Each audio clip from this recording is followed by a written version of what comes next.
keberkahan beliau akan selalu ada bersama kita semua. Amin Allahumma. Al-Mukarram Agus Kiai Haji Muhammad Rohodin Abdul Majid beserta Ibu Nyai Al-Mukarram Agus Fatwa Mubarak Al-Mukarram Agus Sururudin Al-Mukarram Agus Kiai Haji Thaifur Ripai Al-Mukarram Ning Hadiatun Nadhirah yang selalu kita harapkan wasilah beliau semua merupakan dzurriyyah dari abah kita semua. Yang saya muliakan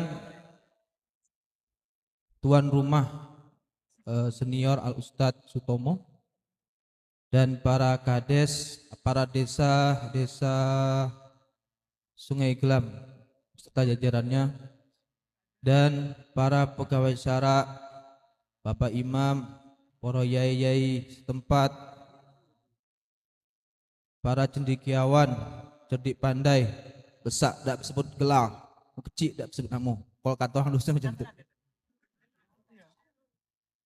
Alhamdulillah, puji syukur kehadirat Allah Subhanahu wa taala yang mana kita semua diberikan kekuatan limpah rahmat sehingga bisa bermuajah berkumpul bersama para alumni.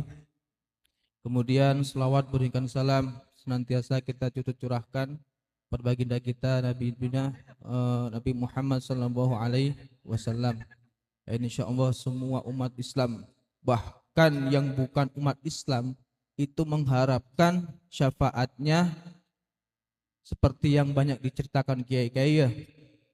Ada pernah cerita suatu kaumnya Nabi Ibrahim itu minta syafaat sama Nabi Ibrahim. Ya Nabi Ibrahim, berikan kami syafaat. Kata Nabi Ibrahim, oh, tidak bisa nian ya. Kalau kata orang kita, tidak bisa nian, sorry nian, tidak telap biawak macam tu kan. Kalau kata orang macam tu, saya tidak bisa. Jika engkau menginginkan syafaat, temuilah yang bernama Muhammad. Begitu juga umat Nabi Isa. Kaum umat Nabi Isa datang, tuk ada ya, datang, ya Nabi Isa, ya. Berikanlah kami syafaat. Kalau kata orang Jawa tuh, ora iso. Kalau orang Jawa itu, ora iso. Gak mampu saya. Jika engkau menginginkan syafaat, temuilah yang bernama Muhammad. Dan begitu terus setiap kaum para rasul dan nabi itu selalu menginginkan syafaat. Tapi tidak ada yang mampu memberikan syafaat kecuali nabi kita Nabi Muhammad sallallahu alaihi wasallam. Sebelumnya saya di sini tuh bukan dak ngaji. Ngaji tapi dak do aji, jempol. Jadi saya cerita, paling ya cerita sharing-sharing, mutola'ah lah, mudzakarah kan. Kayak zaman di Irsad gitu kan. Yang mana tadi sama-sama kita dengarkan biografi abah kita, Abah Muhammad Tony Jamil. Terus terang ya, saya itu ketika beliau menceritakan biografi itu ya, saya tertegun, sedih saya. Percaya tak percaya, saya itu mondok sama Abah Royani, bukan cuma saya, sekeluarga, satu keluarga. Bapak saya itu pun ikut mondok aja. Kenapa? Saya bisa sampai sejauh ini, mungkin sebagian anda tahu, orang-orang guru-guru tahu saya itu nakal minta ampun di pondok. Suruh tahu seperti apa saya. Teman-teman juga tahu brengseknya saya. Mungkin sebagian enggak percaya ya, kok bisa enggar sampai ke sana tuh. Ini terus terang saya bedah, saya kasih tahu rahasia. Sampai dulu ada seorang wali di Tarim itu, ada seorang wali termasuk wali kutub dari daerah Syam. Yang mana beliau pernah bermimpi ketemu Rasulullah. Ya Rasulullah, saya ingin pergi ke yang namanya Tarim, yang katanya kondang sama daerah wali gitu kan. Nanti kalau saya ke sana itu gimana cara saya biar bisa mimpi ketemu Nabi? Kata Rasulullah, sudah pergi saja ke Tarim, jawabannya akan kamu temukan di sana. Setelah beliau pergi ke sana, ternyata masuk tanah Tarim itu beliau nggak bisa melihat apa-apa. Yang dilihat hanya cahaya benderang. Sampai beliau batin bercakap dalam hati, ya Allah, kok bisa kayak gini? Niat saya mau melihat bermimpi sama Rasulullah di tanahnya wali, kok malah yang saya lihat hanya cahaya. Bahkan sampai sekarang itu ada makamnya itu di atas gunung. Makamnya di luar Tarim. Saking nggak bisa masuk Tarim, melihat cahaya nur Tarim tadi itu silau sampai beliau sampai kayak mungkin shock, akhirnya meninggal dan di luar Tarim. Sekarang gini, beliau itu wali kutub daerah Syam. Nah, ini loh, saya ini siapa gitu? Seorang wali kutub saja tidak kuat menahan nurnya cahaya tanah wali. Lah kok saya matan becoleng rek. Oh ya apa rek? Wis tekan Tarim ya apa nodai Tarim kon. Ya dah. Anda menodai Tarim Anda ini. Itu selalu kalau saya ingat kan banyak mas saya menceritakan Pak gini. Saya heran.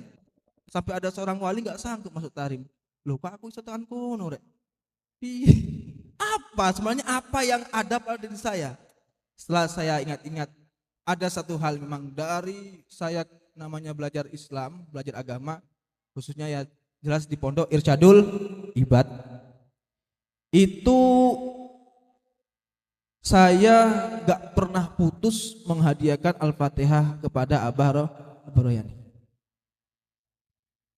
Percaya nggak percaya, saya jadi saksi hidup, bukan mati, masih hidup, ya kan? Saksi hidup bahwasanya ketika kalian bertawasul mendoakan guru kalian, insya Allah kalian akan merasakan. Saya merasakan sendiri. Orang tua saya itu dulu ikut Thariqah kelas 3 MTS, sampai sekarang ikut ngaji, terus ngaji ke Irsyad. Jadi satu keluarga saya ngaji. Adik saya dulu yang nggak pernah sekolah pun belum sekolah. Masya Allah, berkah. Ya berkah tawasul sama apa? Sama guru. Yang mana telah dicontohkan kita sebagai santri kan jelas derek dauh ya, khidmah derek dauh, mendoakan guru-guru kita. Semua itu sudah dicontohkan dari zaman sahabat. Seperti halnya ada Ibnu Abbas. Ibnu Abbas khidmah sama Rasulullah. Khidmah sebelum Rasulullah mengambil air wudu. Tuh Imam Ibnu Abbas sudah menyediakan air setiap waktu. Ketika Rasulullah mau sholat, Imam Ibnu Abbas sudah menyiapkan air untuk wudunya Rasulullah. Berarti hikmah itu bukan bid'ah, ngawur kok semua bid'ah. Sampean lo nggo cawet bid'ah. Semua diwang bid'ah. Enggak. Hikmah itu jangan banyak orang bilang tuh banyak orang curhat sama saya. Kak, kami ini di pondok ikut kiai, disuruh kiai babat, disuruh kiai manen. Terus ditanya sama tetangga kami, kamu tuh mondok apa nak jadi budak? Mondok apa jadi babu? Gak apa-apa kita jadi babu di dunia, tapi kita menjadi tua di akhirat. Ya lah. Kemudian karena saya kan disuruh ngaji, cuma ngaji apa enggak? Tapi udah jam segini kan. Gini aja kan karena ini bulannya 10 Dzulhijjah. Saya ingat ada suatu hadis yang diriwayatkan oleh Imam Abu Qatadah. Imam Abu Qatadah kalau di Bulughul Maram itu awal bab kesunahan puasa. Kesunahan puasa itu ada saat awal hadis dari Imam Abu Qatadah. Imam Abu Qatadah itu nama aslinya Al-Haris bin Robai. Beliau adalah joki. Tahu joki kan? Kayak Valentino Rossi itu. Cuman bedanya kalau Valentino Rossi bawa motor, Abu Qatadah bawa kuda. Beliau termasuk kavaleri, pasukan berkudanya yang paling Rasulullah banggakan. Suatu ketika Rasulullah itu punya unta Rasulullah itu banyak. Ya buktinya melamar Siti siapa? Istri beliau ada kan? Itu melamarnya pakai 350 unta. Suatu ketika untanya Rasulullah itu diserang sama kaum kaum kafir Quraisy diserang. Kemudian Rasulullah memerintahkan Abu Qatadah dengan pasukan berkuda untuk menangkap mereka semua. Dan ternyata misinya selesai.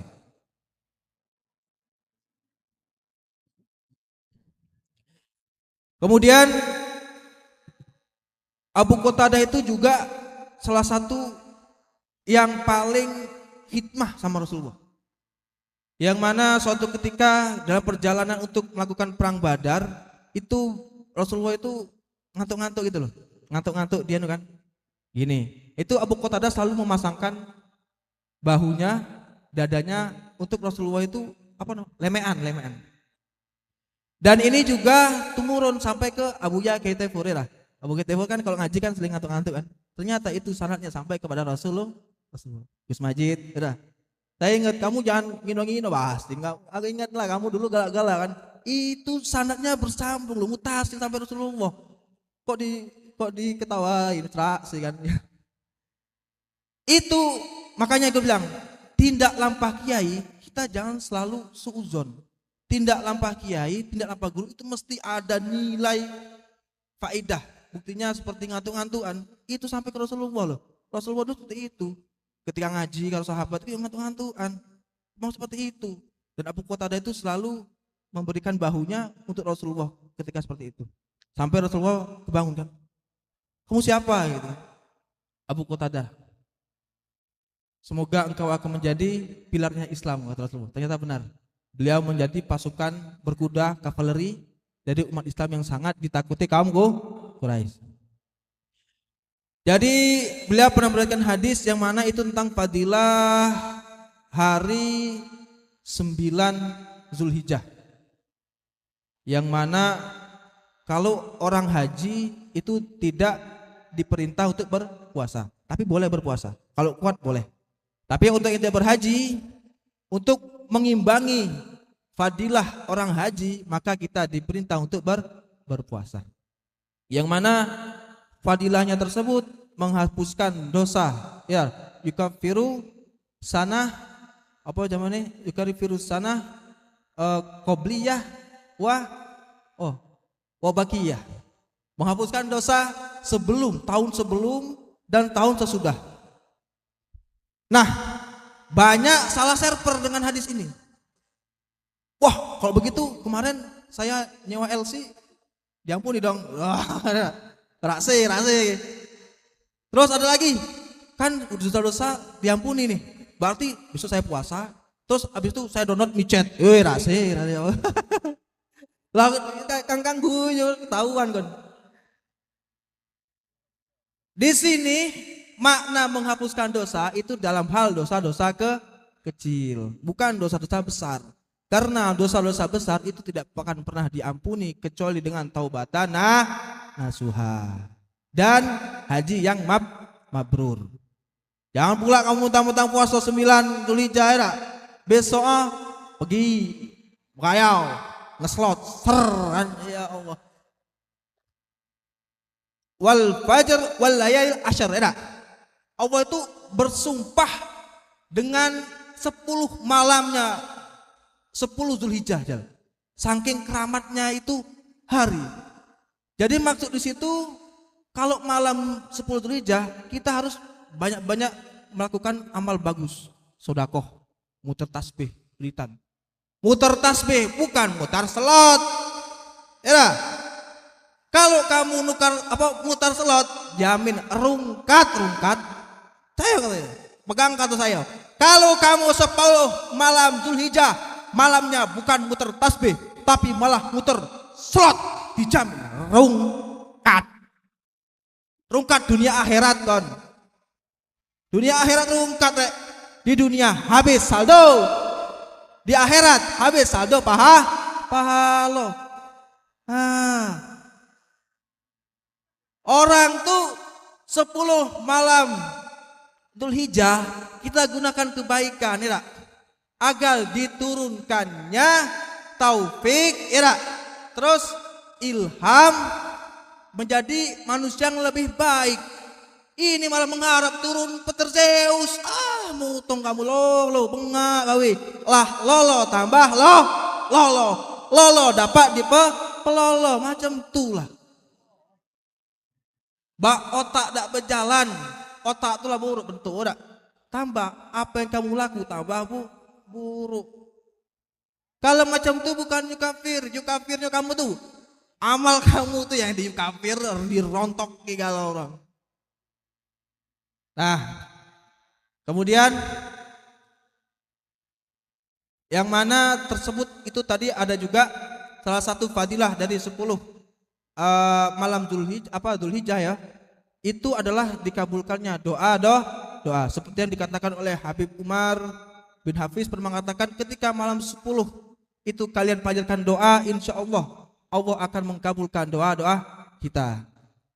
Mungkin ini hadis dari Bulughul Maram. Insya Allah kok kamu cari Bulughul Maram di bab Shaumu Tatau itu ada di paling awal hadis. Kamu selanjutnya kamu baca dewek lah. Sekian dari saya angkatkan jari nang 10, saya tunjukkan pahat nang sikok. Mun ada hilap kata itulah manusiawi kata wang dusun tuh. Mun ada lebih hatu datang dari Allah. Jika ada salah, mohon maaf. Kalau ada yang benar, emang ada yang benar? Mungkin pula ya dah. Cuman ya, kalau ada yang benar, alhamdulillah. Wabillahi taufiq wal hidayah. Wassalamualaikum warahmatullahi wabarakatuh.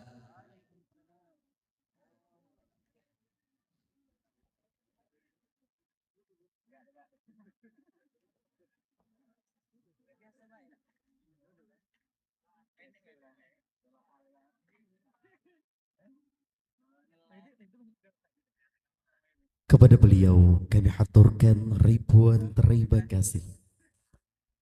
Memasuki rangkaian acara selanjutnya, yakni nasihat masyayikh, yang dalam hal ini akan disampaikan oleh beliau Hadratul Mukarramin Agus Kiai Haji Muhammad Rauhuddin Abdul Majid SPDI. Kepada beliau falyatafaddal mashkuran mahallul qiyam. صلوا على النبي محمد. طلع البدر علينا من ثنيات الوداع وجب الشكر علينا فدعا لله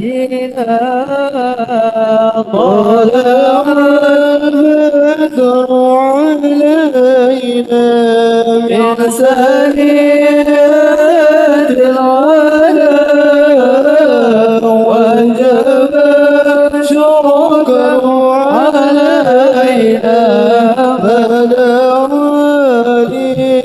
لله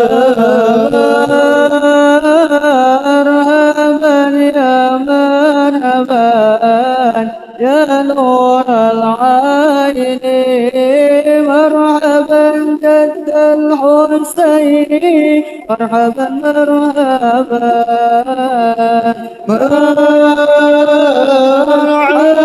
يا مرحبا يا نور العين مرحبا جد الحسين مرحبا الله على محمد صلى الله عليه وسلم صلى الله على محمد يا ربي صل وسلم يا نبي سلام عليك.